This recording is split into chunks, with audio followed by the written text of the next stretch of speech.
సరే, దేవుని వాక్యంలో కొన్ని మాటలు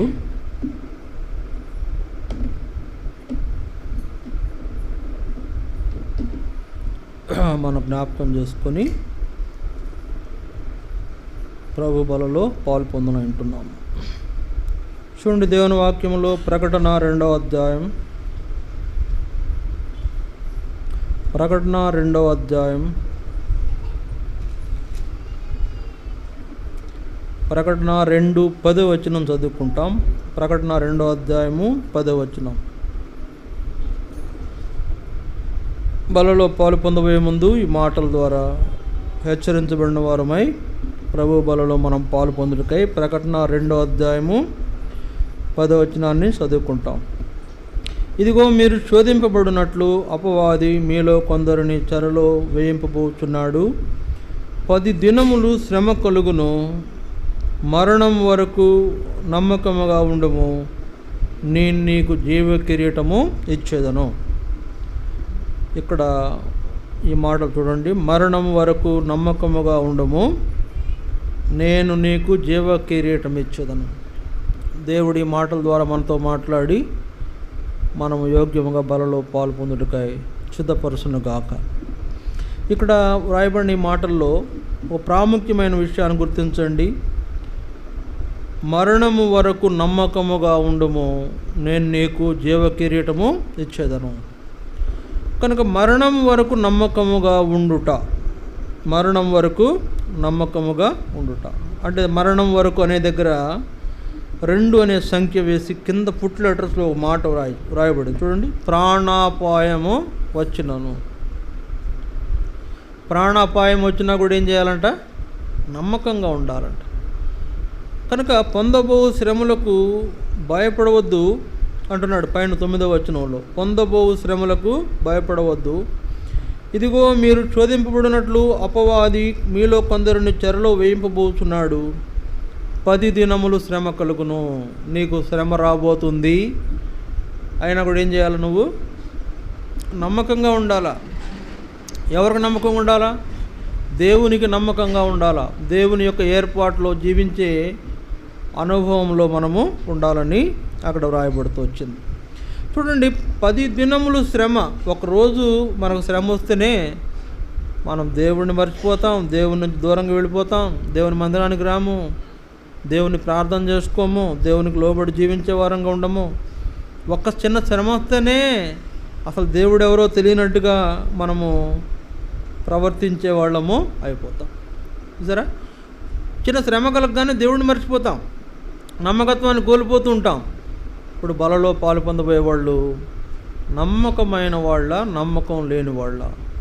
ఎవరు పాలు పొందుతారు చెప్పండి? నమ్మకమైన వాళ్ళు బలలో పాలు పొందుతారు. నమ్మదగిన వాడు, దేవుని దృష్టిలో యథార్థవంతుడు, దేవునికి లోబడి జీవించిన వాళ్ళే బలలో పాలు పొందుతారు. ఒకవేళ నమ్మకపోతే, అంటే నమ్మకత్వంగా మనం ఉండకపోతే, మన జీవితంలో నమ్మదగిన వారం కాకపోతే మన పరిస్థితి ఏంటి? యోగ్యత లేదు, బలలో పాలు పొందలేం మనం. అందుకనే తిమోతి పత్రికలో 2వ తిమోతిలో ఒక మాట రాయబడింది. చూడండి, 2వ తిమోతి 2వ అధ్యాయం 13వ వచనం. 2వ తిమోతి 2వ అధ్యాయం 13వ వచనం. మనము నమ్మదగని వారమైనను ఆయన నమ్మదగిన వాడుగా ఉండును. ఆయన తన స్వభావమునకు విరోధముగా ఏదియూ చేయలేడు. తన స్వభావమునకు విరోధముగా ఏమీ చేయలేడంట. అంటే నమ్మదగని వారమైనను ఆయన నమ్మదగిన వాడుకుంటున్నాడు. మనము ఆయనకు నమ్మకంగా లేకపోయినా కూడా ఆయన చాలా నమ్మకస్తుడు. ఆయన అంటే నమ్మదగిన వాడుగా ఉంటున్నాడు. కనుక ప్రియులారా, ఇప్పుడు మనం ప్రభు బలలో పాలు పొందబోయేటప్పుడు ఎంతవరకు నమ్మకంగా ఉంటున్నాము? దేవునికి, మనుషులకు కాదు, దేవునికి ఎంతవరకు నమ్మకంగా ఉంటున్నాము అనేది మనకు వేయబడే ప్రశ్న. నిజంగా చెప్పండి, యథార్థమైన గుండెల మీద చేయకొని చెప్పండి, గత ఆదివారం నుండి ఈ ఆదివారం వరకు ఎన్ని బూతులు మాట్లాడాం? ఏం చెప్పరా? గత ఆదివారం నుండి, సోమవారం నుండి ఈ ఆదివారం వరకు ఎన్ని బూతులు మాట్లాడాం? మీరు చెప్పేస్తారు, కానీ ఎందుకో అంటే మీకు తెలుసు ఎన్ని బూతులు మాట్లాడారో మీకు ఈజీగా తెలిసిపోతుంది. పోనీ ఎన్ని అబద్ధాలు ఆడాం? ఎన్నిసార్లు దేవునికి మనము విరోధంగా జీవించాం?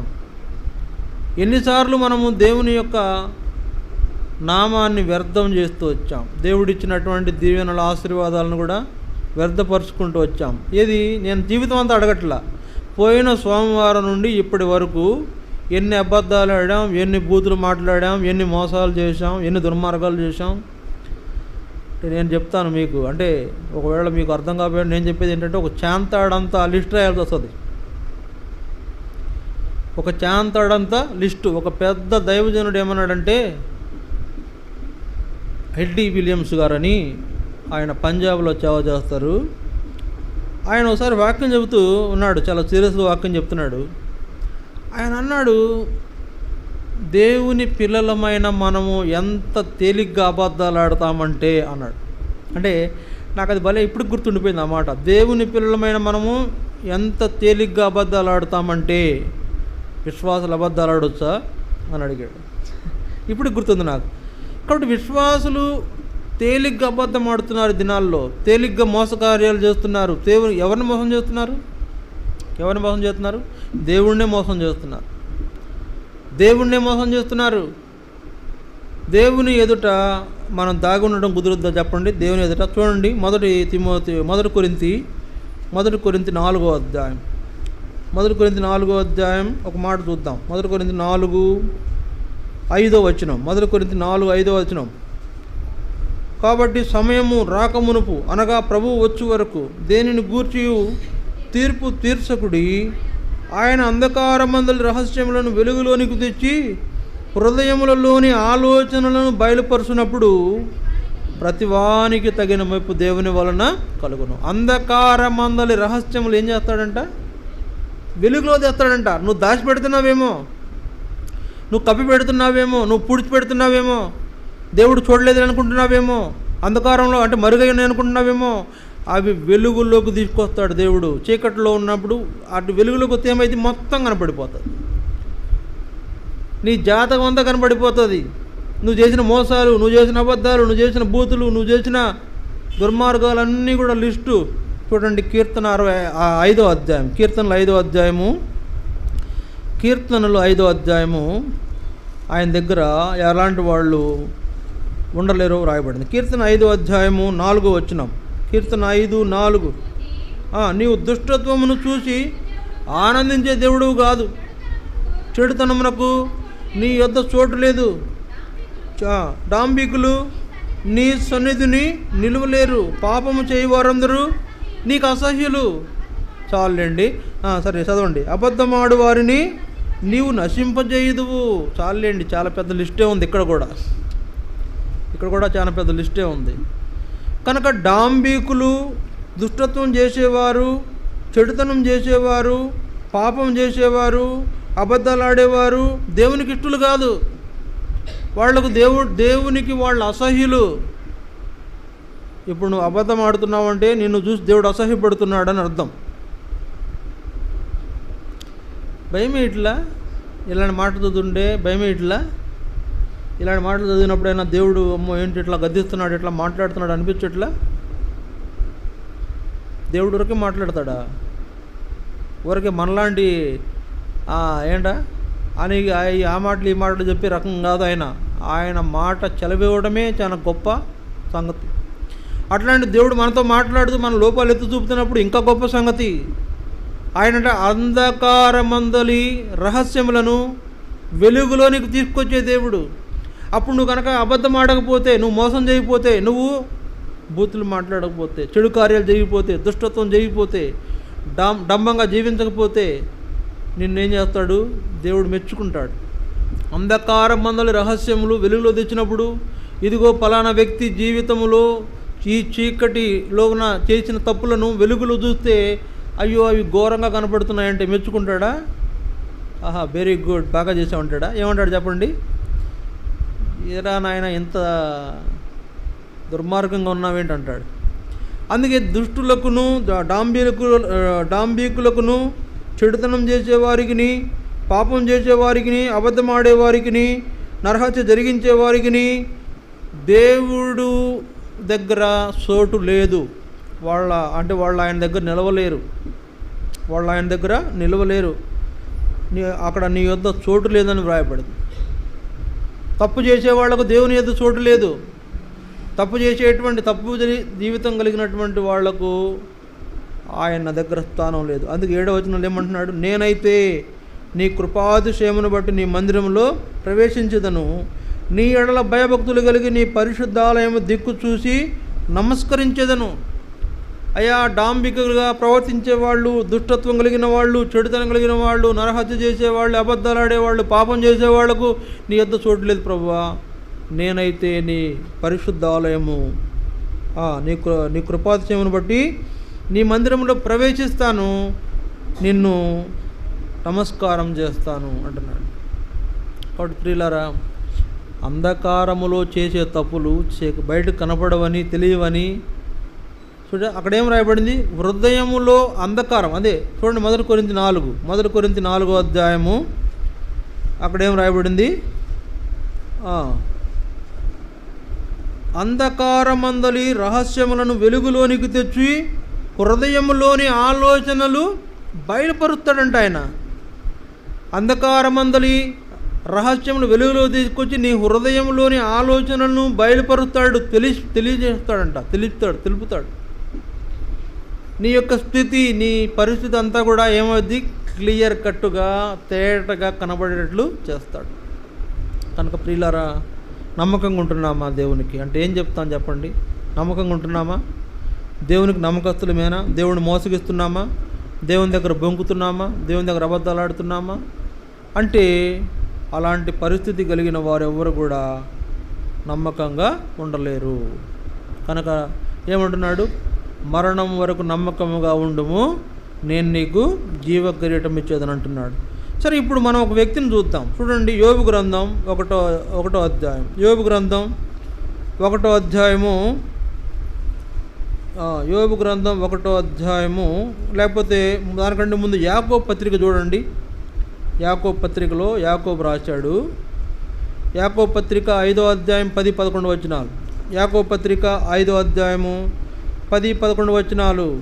నా సహోదరులారా, ప్రభు నామమున బోధించిన ప్రవక్తలను శ్రమానుభవమునకు ఓపికకును మాదిరిగా పెట్టుకొనుడి.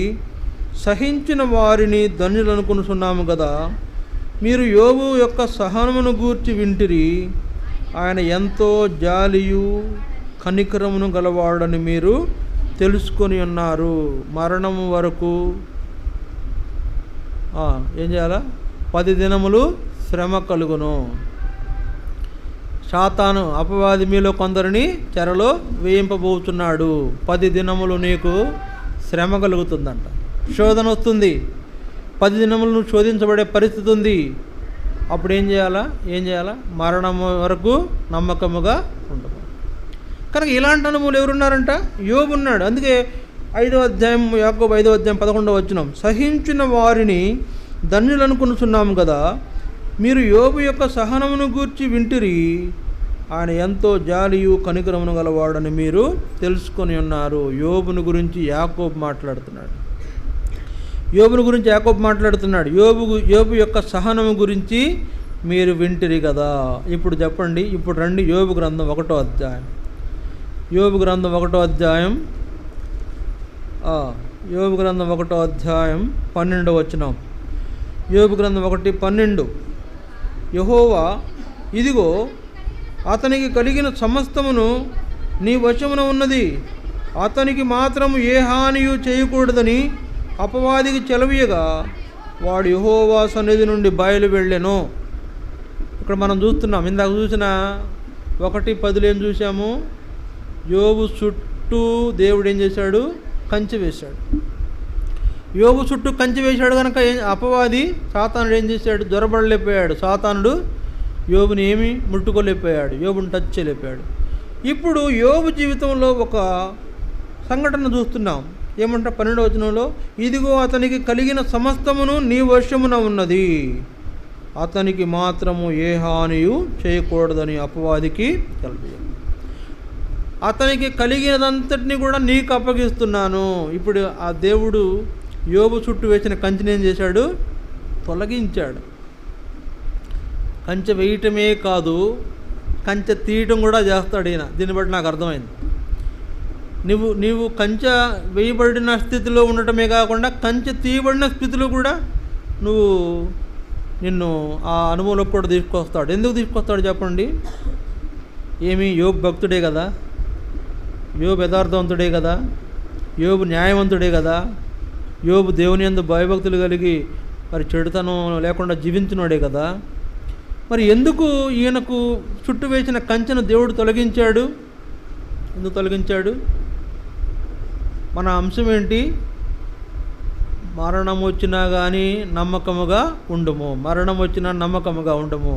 ఇప్పుడు యోబును ఎందుకు దేవుడు అతని చుట్టూ ఉన్న కంచె తొలగించి సాతానుకి అప్పచెప్తున్నాడు? సరే, నీ వశమున ఉన్నది ఏం చేస్తావు చేసి చూద్దామని. ఎందుకు అప్పగించాడు? చూడండి, ఎందుకు అప్పగించాడు యోబుని దేవుడు అంటే ఏం చెప్తాం? యోబును పరీక్షించుట కొరకు అప్పగించాడు. యోబును నమ్మి అప్పగించాడు. యోబును సాతానుడిని యోబు అయితే ఖచ్చితంగా ఢీకొంటాడు. యోబు విశ్వాసం అంత గొప్పది కాబట్టి సాతాను నోరు తెరుస్తున్నాడు యోబు విషయంలో. కనుక ఈ సాతాను నోరు మూపించాలంటే ఒకసారి ఏం చేయాలా? యోబును శ్రమలకు అనుమతించాడు దేవుడు. అతను చుట్టూ వేయబడిన కంచెను తీసివేశాడు. ఏమంటున్నాడు? అతనికి మాత్రము ఏ హానియు చేయకూడదు, అతనికి మాత్రం ఏ హాని చేయకూడదు అంటే వెళ్ళాడు సాతానుడు. ఎక్కడికి వెళ్ళాడు? యోబు దగ్గరికి వెళ్ళాడు. యోబు దగ్గరికి వెళ్ళి యోబుకు తీసుకొచ్చిన కష్టాలు అన్నీ కాదు, అతని ఆస్తి అంతా పోయింది, అతని పశువులు పోయినాయి, ముఖ్యంగా అతని పిల్లలు కూడా చనిపోయినారు. అతని మొత్తం సర్వస్వాన్ని కోల్పోయిన వాడైపోయినాడు. ఎంత భయంకరమైనటువంటి శ్రమలకు వచ్చాడంటే పరీక్షించబడుతున్నాడు. అందుకనే ఆయన పరీక్షలో ఏమయ్యాడు? నిలబడ్డాడు. పరీక్షలో నిలబడ్డాడు. కొన్ని పర్యాయాలు మనకు పరీక్షలు వచ్చినప్పుడు నిలబడతామా లేదా అనే దాని కొరకు వస్తాయి. కొన్ని ఇబ్బందులు, కొన్ని కష్టాలు, కొన్ని కడగండ్లు, కొన్ని దుఃఖపడే సంగతులు నీ జీవితంలో సంభవిస్తున్నాయంటే నీ విశ్వాసం పరీక్షించబడు కొరకు. కనుక యోబు విశ్వాసాన్ని దేవుడు ఏం చేస్తున్నాడు? పరీక్షిస్తున్నాడు. నా సేవకుడైన యోబు గురించి నీకు తెలుసా? అతడు సామాన్యమైన వాడు కాదు. అతన్ని నువ్వు ఏమీ చేయలేవు. అతనిలో విశ్వాసాన్ని ఏమాత్రము నీవు తొలగించలేవు. అతని యథార్థతలో నుంచి అతను తొలగించలేవు. అతను నమ్మకస్తుడు, ఆ నమ్మకత్వం అతనిలో నుంచి తొలగించలేవు. కనుక ఏం చేస్తావు చేసి చూద్దామని వదిలితే పాపం మన బ్రదర్ యోబుకి ఏమైంది? ఒక్కసారిగా చుడి గాలిలాగా వచ్చేసినాయి శ్రమలన్నీ కూడా. భయంకరమైనటువంటి పరిస్థితిలో పడ్డాడు. అయితే ఆ వార్తలు అతని దగ్గరికి వచ్చినప్పుడు ఏమన్నాడు?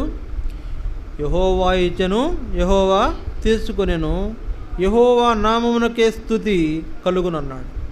కాబట్టి దేవుడిచ్చాడబ్బా, మళ్ళీ దేవుడు తీసుకున్నాడు. విశ్వాసం. మనమైతే ఏమంటాం? అయ్యో నాయన ఇచ్చినట్టు ఇచ్చాడు, మొత్తం లాగేశాడు అంటాం. కాబట్టి యోబు అలా అనలా, యెహోవా ఇచ్చాను, యెహోవా తీసుకునేను. ఈ తీసుకునే ఏం చూపిస్తుందంటే ప్రియులారా, శ్రమలకు మనల్ని అప్పగిస్తున్నాడు. కొన్ని అంటే అపవాదికి అప్పగిస్తున్నాడు, శోధనలకు అప్పగిస్తున్నాడు. శోధన మన జీవితంలో ఏంది కొత్త చెప్పండి? కిరీటం తీసుకొస్తుంది.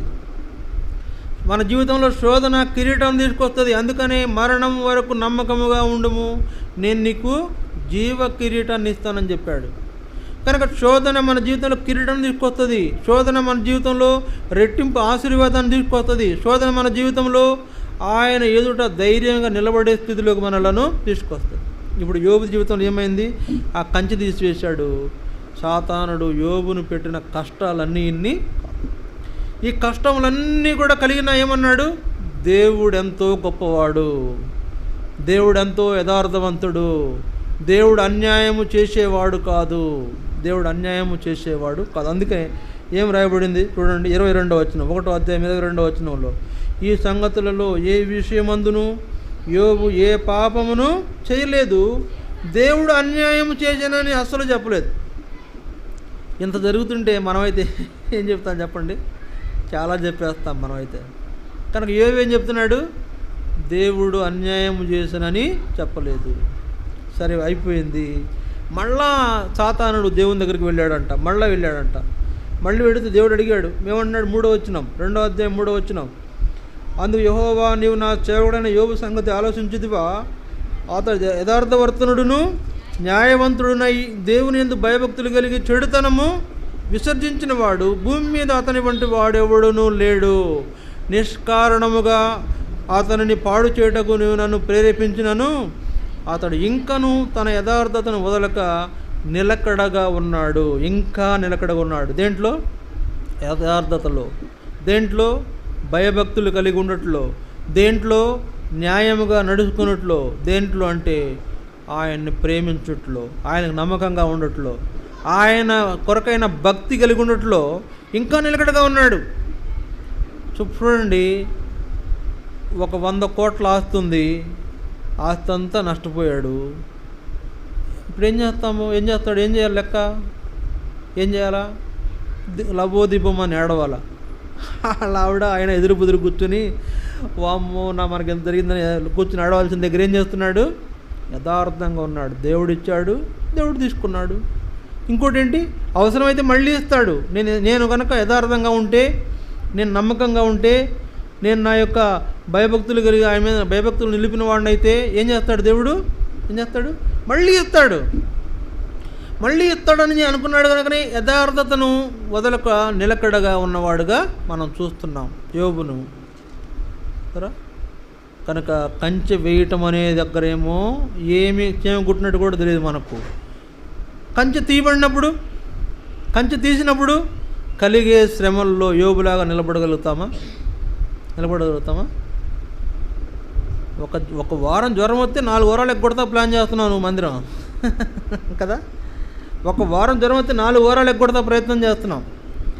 ఏదైనా చిన్న సంవత్సరంగానే అసలు పూర్తిగా మందిరం మర్చిపోతున్నాం, దేవుడిని మర్చిపోతున్నాం, ఆరాధన మర్చిపోతున్నాం, దేవునికి నమ్మకంగా ఉండలేకపోతున్నాం. శోధనలు వస్తాయి. శోధనలో నిలిచి ఉండడం అనేది మనకెంతో అవసరం. యోబు ఏం చేస్తున్నాడు? అతని చుట్టూ కంచె తీసివేయబడినా కూడా దేవుని కొరకు నిలకడగా ఉన్నాడు. ఇంకా యథార్థతను విడిచిపెట్టలేదు. అతని భార్య ఏమంది? ఏమయ్యా నువ్వు ఏం మనుషురా నాయన నువ్వు, ఏంది నువ్వు ఇంకా దేవుడు దేవుడు అంటూ ఇన్ని కష్టాలు వచ్చినా. ఇక్కడ చూడండి ఇంకో మాట చూడండి, 4వ వచనం 2:4, అపవాది చర్మము కాపాడుకున్నట్టుకై చర్మమును, తన ప్రాణమును కాపాడుకున్నట్టుకై తనకు కలిగినది యావత్తును నరుడిచును కదా. ఇంకొకసారి నీవు చేయి చాపి అతని ఎముకను, అతని దేహాన్ని ముత్తినెడల అతడు నీ ముఖం ఎదుట నేను దూషించి నేను విడిచిపోవునను. అందుకు యెహోవా, అతడు నీ వశమున ఉన్నాడు, అతని ప్రాణమును మాత్రము నీ ముట్టవద్దని సెలవిచ్చాను. అంతకుముందేమన్నాడు? ఇదిగో అతడు నీ వశమున ఉన్నాడు, అతనికి ఏ హాని చేయొద్దు. ఇప్పుడు ఏమంటున్నాడు దేవుడు? ఇదిగో అతడు నీ వశమున ఉన్నాడు, అతని ప్రాణాన్ని ముట్టవద్దు. ఇప్పుడు ప్రాణాపాయం వచ్చిందా లేదా? వచ్చినట్టే కదా. అయితే ఇక్కడ యోబు యొక్క నమ్మకత్వం దేవుడు పరీక్షించి ఏం చేస్తున్నాడు? యోబుని గురించి సాక్ష్యం ఇస్తున్నాడు. మళ్ళీ ఏమంట? నీవు నిష్కారణముగా అతన్ని పాడు చేయుటకు నన్ను నీవు ప్రేరేపించినా అతడు ఇంకనూ తన యథార్థతను వదలక నిలకడగా ఉన్నాడు. నమ్మకంగా ఉన్నాడు. ఏమొచ్చినా పర్వాలా, దేవుడున్నాడు నాకు. ఏమొచ్చినా పర్వాలా, ఆయన నాకు సహాయము చేస్తాడు. ఇలాంటి నిలకడ మన జీవితాల్లో ఉంటే, ఇలాంటి శోధనలో మనం కూడా నిలుచుంటే దేవుడు మనలను ఏం చేస్తాడు? మన గురించి ఇట్లాగా చెప్తాడు, ఇంత శోధన వచ్చినా ఇంకా నిలకడగానే ఉన్నాడని. చూడండి, దేవుడు పరీక్షిస్తుంటాడు. కొన్ని సంగతులను పరీక్షిస్తుంటాడు నీ దగ్గర. మరి అంటే నీకు కొన్ని కష్టాలను దేవుడు ఆయన కష్టాలను ఇవ్వడు, కష్టాలు రావడానికి అనుమతిస్తాడు. కష్టాలు రావడానికి అనుమతిస్తాడు. కొన్ని శ్రమలు రావడానికి అనుమతిస్తాడు. కొన్ని శోధనలు రావడానికి అనుమతిస్తాడు. ఎందుకు? నిన్ను ఇంకా బలమైన విశ్వాసిగా మార్చాలని, ఇంకా నిన్ను బలమైనటువంటి భయభక్తులు కలిగిన వ్యక్తిగా చూడాలని ఆయన కోరిక. ఇంకా భయభక్తులు గలవాడని దేవుడు ఏం చేస్తున్నాడు? కొన్ని కష్టాల ద్వారా తీసుకువెళుతూ ఇంకా భయభక్తులు గలవాడై ఉండాలని కోరుతున్నాడంటే, అలాంటి అనుభవంలో యోబు ఉన్నాడు కనుక ఇప్పుడు ఏం పోగొట్టుకున్నాడు? ఆయన అతని యొక్క ఆస్తిపాస్తులన్నీ పోగొట్టుకున్నాడు, అతని పిల్లలను పోగొట్టుకున్నాడు, నిష్కారణముగా సాతానుడు యోబును శోధించిన, శ్రమ పెట్టిన యోబు యొక్క యథార్థతను బట్టి నిలకడగా ఉన్న కారణం చేత యోబు కోల్పోయిన నష్టమంతా కూడా, పోగొట్టుకున్నదంతా కూడా తిరిగి రెండంతలు దేవుడు మళ్ళా యోబుకి ఇచ్చాడు. తిరిగి రెండంతలు మళ్ళీ యోబుకి ఇచ్చాడు. రెండంతలు ఆశీర్వాదంతో యోబును నింపుతూ వచ్చాడు. కనుక మన వంశం ఏంటి చెప్పండి? 10 దినములు శ్రమ కలుగును, మరణం వరకు నమ్మకముగా ఉండము, నీకు జీవ కిరీటం ఇచ్చేదను. శోధన ఏం తీసుకొస్తుంది? బహుమానం తీసుకొస్తుంది. శోధన ఆశీర్వాదాన్ని తీసుకొస్తుంది. శోధన మనకు కిరీటాన్ని తీసుకొస్తుంది. యోబుకు ఏం చేశారు ఇప్పుడు చూడండి. ఆ యోబు గ్రంథం 42వ అధ్యాయం. యోబు గ్రంథం 42వ అధ్యాయం. యోబు ఎంత నష్టపోయాడో మరలా అంతగా యోబు దీవించబడుతూ వచ్చాడు. యోబు గ్రంథం 42వ అధ్యాయం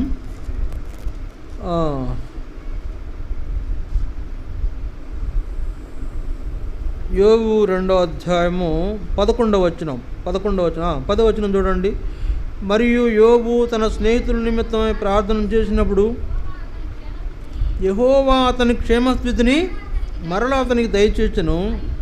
మరియు యోబునకు పూర్వం కలిగిన దానికంటే 2 అంతలు అధికముగా యెహోవా అతనికి దయచేసెను.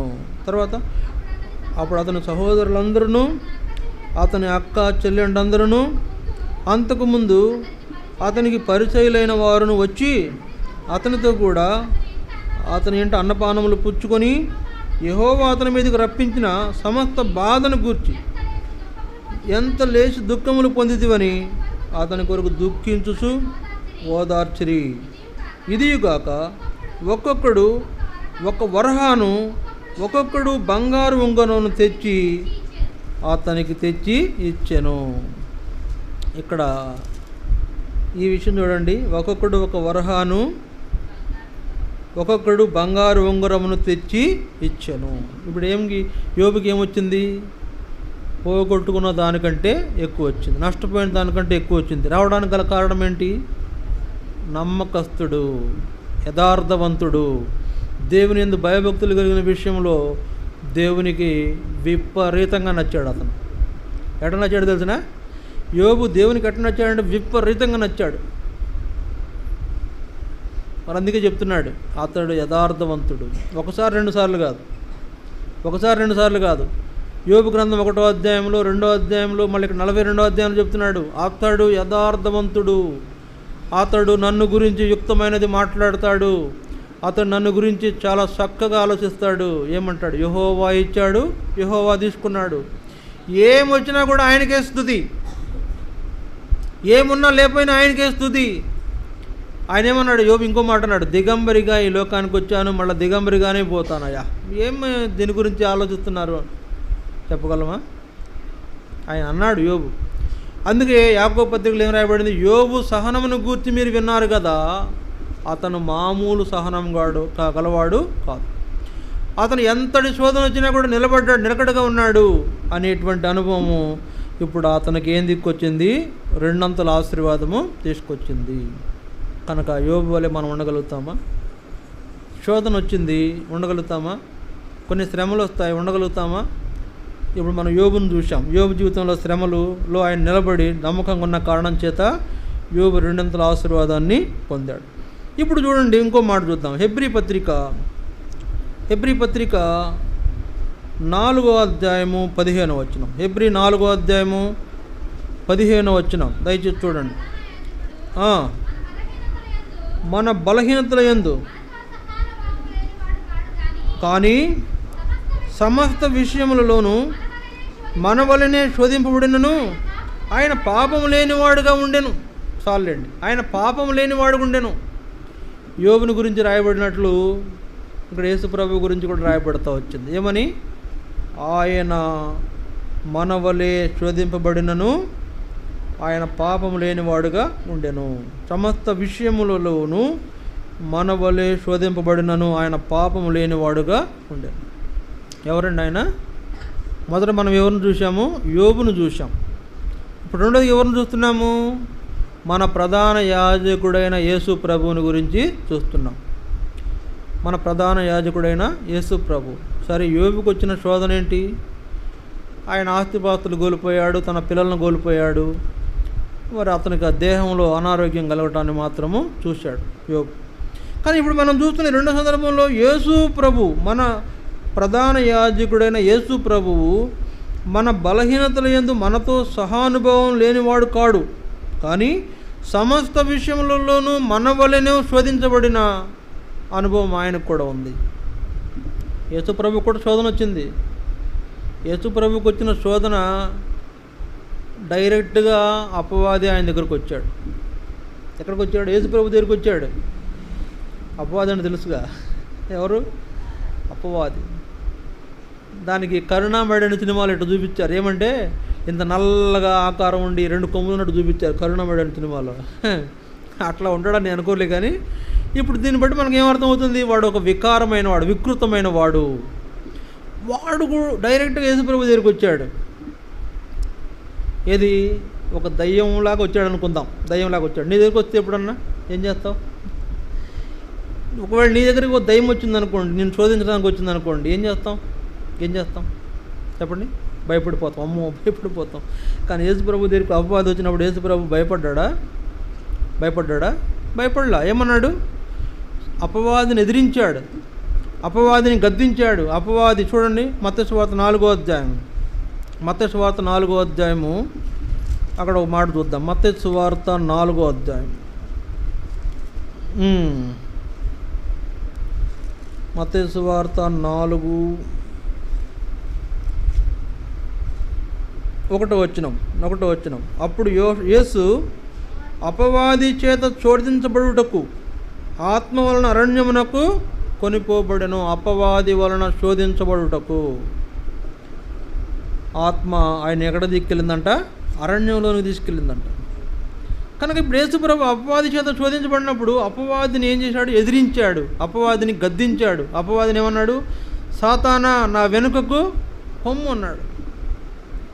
కనుక యేసుప్రభు అపవాది చేత శోధించబడ్డాడు. అంతేకాదు, అక్కడతో అయిపోయిందా? అక్కడ ప్రారంభమైంది శోధన. అక్కడ అపవాది చేత శోధించబడడం ప్రారంభమైంది. కానీ ఎక్కడ ముగించబడింది తెలుసునా? కలువరి చిలువలో ఆయన మరణించే వరకు. కలువరి చిలువలో ఆయన చిలువకు మేకులు కొట్టబడుతున్నప్పుడు, కలువరి చిలువలో ఆయనను వేలాడదీసినప్పుడు, కొరడాలతో కొడుతున్నప్పుడు అపవాది ఏం చేశాడు తెలుసునా? యేసు ప్రభు విషయంలో క్రూరత్వం కలిగిన వాడిగా ఆలోచించాడు. అక్కడ కొరడాలతో కొడుతున్నటువంటి వాళ్ళల్లో దూరి వాళ్ళను ప్రేరేపించాడు. యేసు ప్రభుని కొరడాలతో కొట్టే వాళ్ళలో అపవాది ఏం చేశాడు? ప్రవేశించాడు. వాళ్ళు ఆయన్ను హేళనగా మాట్లాడారంటే, ముఖం మీద ఉమ్మి వేశారంటే, అవమానించారంటే, ముఖం మీద పిడిగుద్దులు గుద్దారంటే, తర్వాత కాళ్ళలో చేతుల్లో మేకులు కొట్టారంటే, ఆయన బట్టలు తీర్చారంట. ఇవన్నీ చేస్తున్నటువంటి వాళ్ళు ఎవరున్నారు? సాతానుడు ప్రవేశించాడు. అందుకే యేసు ప్రభువును చిలువేయాలన్న ఆలోచన దిక్కొచ్చింది సాతానుడు. పిలాతు కూడా ఇంకో విషయంలో చాలా మంచోడు. ఏమన్నాడు? ఏందయ్యా మీరు, ఆయనలో ఏ పాపం కనబడతలేదు, నేను విచారించాను, నేర పరిశోధన చేశాము, ఒక్క తప్పు కనపడలేదు, ఈయన వదిలిపెడతానని పిలాతన్న కూడా వీళ్ళేమన్నారు? అతనిని విడిచిపెట్టవద్దు, అతనిని చిలువ అని కేకలు వేసేటువంటి వాళ్ళల్లో ఎవరున్నారు? అపవాది ఉన్నాడు. కనుక సాతాను చేత ప్రేరేపించబడిన వాళ్ళు యేసు ప్రభు శోధనకు కారణమయ్యారు. సరే, ఇప్పుడు యోబు శోధన కంటే యేసు ప్రభు శోధన చిన్నదా పెద్దదా? ఏం చెప్తాను చెప్పండి? యోబు శోధన కంటే యేసు ప్రభు శోధన చిన్నదా పెద్దదా? చాలా పెద్దది. చాలా పెద్దది కాదు. దాని గురించి ఇంకేం చెప్పాలంటే, ఇంతవరకు ప్రపంచంలో ఉన్న ఏ చట్ట పరిధిలో కూడా ఇంత కఠినమైన శిక్ష ఎవరికి వెయ్యలేనంత పెద్ద శోధన.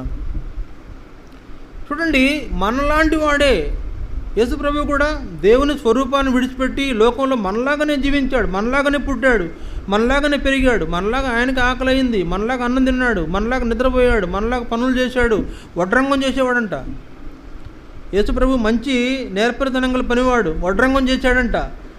మనలాంటి వాడే, మనలాంటి ఉద్రిక్తలు అంటే ఏమంటారు, ఉద్రేకాలు ఆయనకు కూడా ఉన్నాయి. మనలాంటి శోధనలు ఆయనకు కూడా ఎదురైనాయి. చివరికి కలువరి చిలువ మరణం పొందే అంత శోధనలు ఎదురైనాయి. కడు దీనంగా ఆయన మారిపోవాల్సి వచ్చినంత శోధన. ఏమీ చేయలేని నిస్సహాయుడైపోయినాడు. ఏమీ చేయలేక ఏం చేస్తున్నాడు? రిక్తహస్తాలతో చిలువకు తాను అప్పగించుకుంటూ వచ్చాడు. ఆ సమయంలో తండ్రి కూడా తన ముఖాన్ని యేసుప్రభుకు మరుగు చేశాడు. ఎవరూ ఆయన చెంత నిలిచి ఉండలేదని వాక్యంలో రాయబడింది. ఒంటరివాడైపోయినాడు. ఆకాశానికి భూమికి మధ్య ఆకాశంలో నీ కొరకు నా కొరకు ఒంటరిగా వ్రేలాడుతున్నంత కఠినమైన శిక్ష భరించిన యేసు ప్రభు శోధించబడ్డా లేదా? చాలా కఠినమైన శోధన. కానీ అక్కడేం రాయబడింది? హెబ్రీ 4 చూడండి 15. హెబ్రీ 4:15 ఏం రాయబడింది? హెబ్రీ 4:15 ఆయన మన ప్రధాన యాజకుడు మన బలహీనతల యందు మనతో సహానుభవం లేనివాడు కాడు, కానీ సమస్త విషయములలో మన వలనే శోధించబడినను ఆయన పాపం లేనివాడుగా ఉండెను. ఎంత శోధన ఆయన మీదకి వచ్చినా పాపం లేదు. యోబుకి శోధన వచ్చినప్పుడు యోబు పాపం చేశాడని రాయబడిందా? పాపం చేయలేదని రాయబడింది కదా. శోధనలు వచ్చినప్పుడు, శ్రమలు వచ్చినప్పుడు యోబు కూడా పాపము చేయనివాడుగా ఉండేనని వ్రాయబడింది. ఇప్పుడు అదే అనుభవంలో యేసుప్రభు కూడా ఎంత శోధన ఆయనకు ఎదురైనా కూడా, కఠినమైన శిక్ష ఆయనకు వేస్తున్నా కూడా ఆయన పాపము లేనివాడుగా ఉండెను. యేసుప్రభు గురించి ఇంకేం చెప్పారు? పవిత్రుడు, నిర్దోషి, నిష్కల్మషమైన వాడు, పాపులలో చేరక ప్రత్యేకంగా ఉన్నవాడు, పాపము లేనివాడు, పాపరహితుడు. ఆయనకు వేచిన ఈ శిక్ష అతి భయంకరమైన శిక్ష కలిగినా కూడా ఏం చేసినాడు? పాపము చేయలేదు. అందుకే పేతురు ఆయన గురించి మాట్లాడుతున్నాడు. ఆయన బెదిరింపబడి తిరిగి బెదిరించక, యేసుప్రభుని బెదిరించారంట కదా. బెదిరించినప్పుడు బెదిరింపబడి తిరిగి మళ్ళీ బెదిరించలేదంట. నోరు తెరవలేదని రాశాడు పౌలు గారు. అయితే నోరు తెరవలేదన్నాడు. తర్వాత అపోస్తుల కార్యముల్లో ఏమన్నారు? అన్యాయపు తీర్పు పొందినవాడని రాశారు. లూకా అనే భక్తుడు రాశాడు, అన్యాయపు తీర్పు పొందినవాడు. అన్యాయముగా, అకారణముగా ఆయన మీద శోధన, నింద, శ్రమ, శిక్ష ఆయనకు అమలు చేసినా కూడా నోరు తెరవలేదు. గొర్రె బోర్చు కత్తిరించి వాని ఎదుట గొర్రె ఎలాగ తల వంచుకొని మౌనంగా ఉంటుందో అలాగ మౌనముగా ఆ యొక్క శోధన ఆయన కొరకు భరించిన యేసు ప్రభు పాపము లేనివాడుగా ఉన్నాడు. అదే మనమైతే ఏం చేస్తాం చెప్పండి? ఒక కొరడాతో మనల్ని గుడ్డారంటే ఇంకా వాడిని ఎన్ని తిడతామో, ఎన్ని అంటామో కదా, మనకు సహింపు ఉండదు. కనుక యోబు సహనమును గురించి మీరు వింటారు కదా అంటే, ఇప్పుడు మనం దాన్ని ఏం చేయాలా? యేసు ప్రభు సహనాన్ని గురించి కూడా తెలుసుకోవాలి. యేసు ప్రభు సహనము ఎంత సహనం అంట? ఈ లోకం ఎంత ఉందో అంత సహనం గలవాడు ఆయన. కాబట్టి అలాంటి యేసు ప్రభు వలె మనం కూడా శోధన వచ్చిన పాపం లేని వారుగా ఉండగలుగుతామా? నమ్మకంగా ఉండగలుగుతామా?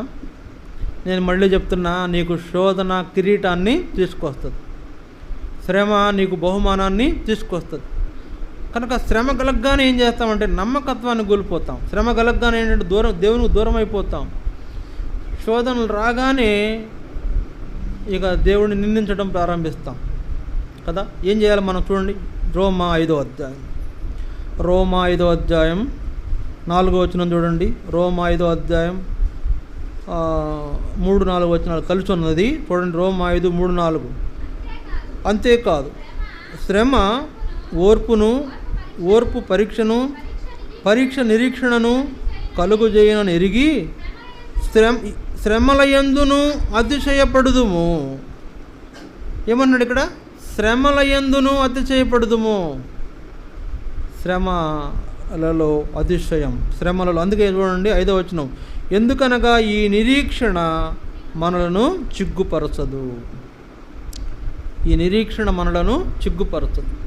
శ్రమలలో అతిశయపడుట, శ్రమలలో ఆనందించుట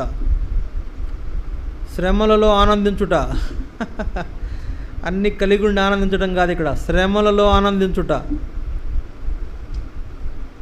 ఉంటుందా? శ్రమ వస్తే, కష్టం వస్తే ఆనందించే అనుభవం కలవాడే విశ్వాసి. శ్రమ వచ్చినా, కష్టం వచ్చినా, ఆపద వచ్చినా, నిందలు వచ్చినా, ఏమొచ్చినా కూడా దేవుని యందు ఆనందించిన వాడి విశ్వాసి. ఏమున్నా లేకపోయినా, ఏమొచ్చినా రాకపోయినా, ఎవరు సహాయం చేసినా చేయకపోయినా నా దేవుని యందు నేను ఆనందించేదని అనేటువంటి వాడి విశ్వాసి. మనకేమో అన్నీ దొరుకుతున్నా కూడా విశ్వాసాలుగా ఉండలేకపోతున్నాం మనం. అన్నీ ఉన్నా కూడా విశ్వాసాలుగా ఉండలేకపోతున్నాం మనం. కానీ శ్రమ వచ్చినా, శోధన వచ్చినా, నిందలు వచ్చినా, అవమానం వచ్చినా, కష్టాలు వచ్చినా, కడగడలు వచ్చినా, దుఃఖం వచ్చినా, ఏడుపు వచ్చినా, చింతలు కలిగిన నిలకడగా, నిబ్బరంగా, ఏ విధమైన పొరపాటు లేకుండా దేవునికి అప్పగించుకొని ఉండేవాడే నిజమైన విశ్వాసం. ఉన్నామా? ఎవరైనా ఒక్కళ్ళు ఉన్నారా చెప్పండి ఇక్కడ? నేనంటే ఒకవేళ హృదయం అందలి అంటే మన అంధకారం మంది రహస్యములు వెలుగులో తీసుకొచ్చి మన హృదయంలో ఉన్న విషయాలు బయటకు గనక ఆయన తేట వెల్లడి చేస్తే ఆయన దగ్గర మనం ఎవరం ఒక్కళ్ళు కూడా నిలబడలేని పరిస్థితి మన జీవితంలో ఉంది. దేవుని దగ్గరికి మనం ఎలా వెళ్ళాలో చెప్పండి? ఎలా వెళ్ళాలా? ఎలా వెళ్ళాలా? చాలా దీనంగా వెళ్ళాలా, భయపడుతూ వెళ్ళాలా. ఎందుకు? మన జీవితం అలా ఉంది కాబట్టి.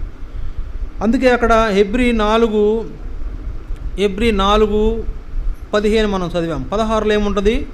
16 హెబ్రీ 4:16 చూడండి. హెబ్రీ 4:16 హెబ్రీ 4:16లో ఏం రాయబడింది? సమయోచితమైన సహాయము పొందుటకు ధైర్యముతో కృపాసనం ఎద్దుకు చేరేవారంగా ఉంటాం. మనం కూడా కనికరించబడి ధైర్యంగా కృపాసనం ఎదుగు పోయేటువంటి వారుగా ఉండాలి అంటే ఏం చేయాలా? ఏ శ్రమలు వచ్చినా, కష్టాలు వచ్చినా, శోధనలు వచ్చినా మనం ఏం చేయాలా?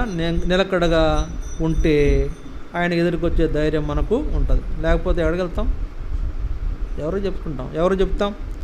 ఆయన అంటాడు, మీరెవరో నేను ఎరుగను అంటాడు. మీ ముఖం మీద తొలిపేస్తాడు, గెట్ అవుట్ అంటాడు. ఏం చేస్తారు? అసలు ఇంత భక్తి చేసి ఇంతకాలం జీవించిన తర్వాత ఈ చిన్న మాట దేవుడు మనల్ని అన్నాడు అనుకోండి, ఏమని? అక్రమం చేయవారులారా నా యొద్ద నుండి పొండి, లేకపోతే మీరెవరో నేను ఎరుగను అంటే ఏం చేస్తాం? ఏంటి మన భక్తి ఏమైపోతుంది? మన విశ్వాసం ఏమైపోతుంది? అదేదో సామెత ఉంది, ఇంత బతికి ఇంటనకం అలా అయిపోయాడంట. అట్లా అయిపోద్ది మన పరిస్థితి. కాబట్టి విశ్వాసంలో దేవునికి నమ్మకంగా ఉండే విషయంలో పొరపాటు జరగకుండా యోబులాగా ఏ పాపం లేని వారుగా శోధనలు వచ్చినా కూడా దేవుడే నాకు సహాయం చేస్తాడని నిలబడేవాళ్ళు కావాలి దేవునికి. యేసు ప్రభులాగా కలువరి చిలువకి మరణానికి అప్పగించుకున్నంత శోధనలు వచ్చినా కూడా ఏం చేయాలా? నమ్మకంగా ఆయన చిత్తాన్ని నెరవేర్చే వారంగా మనం ఉండాలి. అలాంటి శ్రమల యందు అతిశయించేవారుగా మనము ఉండాలి. ఒక మాట చదువుకొని మనం ముగించుకుందాం. యాకోబు పత్రిక 1వ అధ్యాయం 12వ వచనం చూడండి. 12:13 యాకోబు 1:12-13 శోధన సహించువాడు ధన్యుడు, అతడు శోధనకు నిలిచిన వాడై ప్రభువు తన్ను ప్రేమించు వారికి వాగ్దానం చేసిన జీవ కిరీటము పొందును.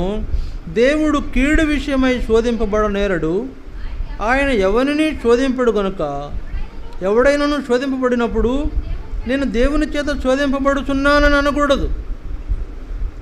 ఇక్కడ విషయం చూడండి, శోధన సహించువాడు ధన్యుడు, అతడు శోధనకు నిలిచిన వాడై ప్రభు తన్ను ప్రేమించు వారికి వాగ్దానం చేసిన జీవ కిరీటము పొందును. ఇప్పుడు చెప్పండి, మరణం వరకు నమ్మకముగా ఉండము, నేను నీకు జీవ కిరీటం ఇస్తాను. 10 దినములు మీకు శ్రమ కలుగుతుంది, నువ్వు నమ్మకంగా జీవ కిరీటం ఇస్తానంటే ఇలాంటి అనుభవంలో మనము ఏం చేయాలా? ఎప్పుడైనా శ్రమల కోసం ప్రార్థన చేశారా? ఎప్పుడైనా శ్రమలు పెట్టమని ప్రార్థన చేశారా? ఏం కావాలా? అంత క్షేమమే కావాలా, అంత భద్రతే కావాలా, అంత కాపుదలే కావాలా, అన్నీ దేవుడు ఇచ్చేస్తాడు. ఇక మనకు ఏముంటుంది చెప్పండి? ఏముంటుంది? అంత నిర్లక్ష్యం వచ్చేస్తుంది. అప్పుడప్పుడు మనకి అగ్ని వంటి శ్రమలు కలుగుతాయి అన్నాడు పేతురు. చూడండి, చదువుతాం. మొదటి పేతురు 5వ అధ్యాయం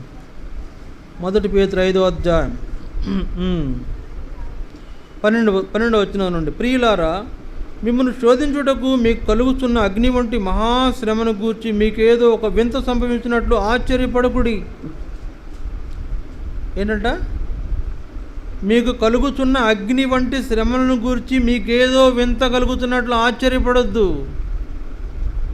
శోధనల్లో మనం ఏం చేయాలా?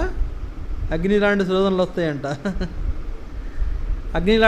వస్తాయంట. తర్వాత ఇంకేముంది? క్రీస్తు మహిమ బయలుపరచబడినప్పుడు మీరు మహానందముతో సంతోషించు నిమిత్తము క్రీస్తు శ్రమలలో మీరు పాలువారై ఉన్నంతగా సంతోషించుడి.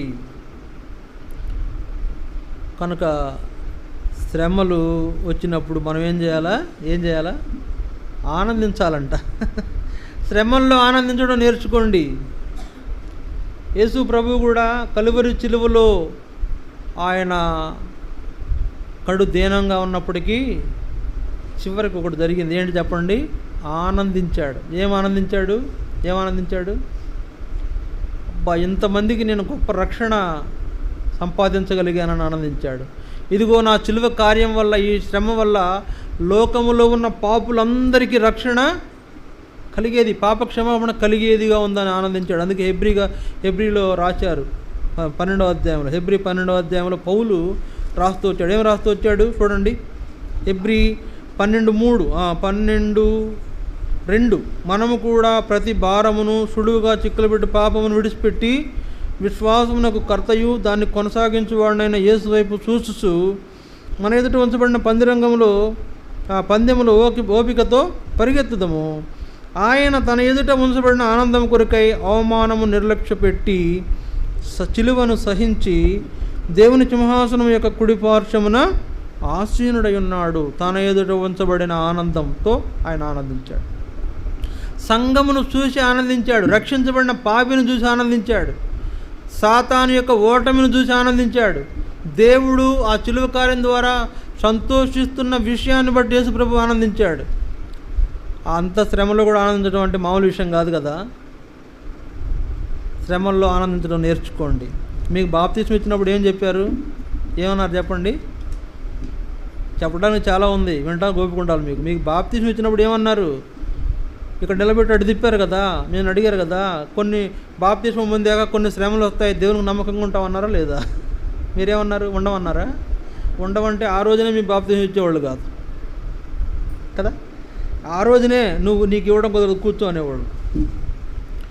సంఘం ఎదురు నిలబెట్టి మిమ్మల్ని అడిగినప్పుడు దేవుని కొరకు నువ్వు మరి బాప్తిస్మం తీసుకుంటున్నావు, నీ జీవితంలో కొన్ని పరీక్షలు వస్తాయి, శోధనలు వస్తాయి, కష్టాలు వస్తాయి, మరి నిలిచుంటావా అని నిలిచుంటానన్నారుగా. మరి ఆ పరిస్థితుల్లో దేవునికి నమ్మకంగా ఉంటామన్నారుగా. ఇప్పుడు అదే అడుగుతున్నాడు. మరి 10 దినములు శ్రమ కలుగును, నమ్మకముగా ఉండుము, నేను నీ జీవ కిరీటము ఇస్తానంటున్నాడు. అక్కడ వేయబడిన ప్రశ్నకు నువ్వు ఇచ్చిన జవాబు మళ్ళీ ఇక్కడ కూడా ఇవ్వాలి. ఇప్పుడు అయ్యా నువ్వు ఏది వచ్చినా నేను నీకే.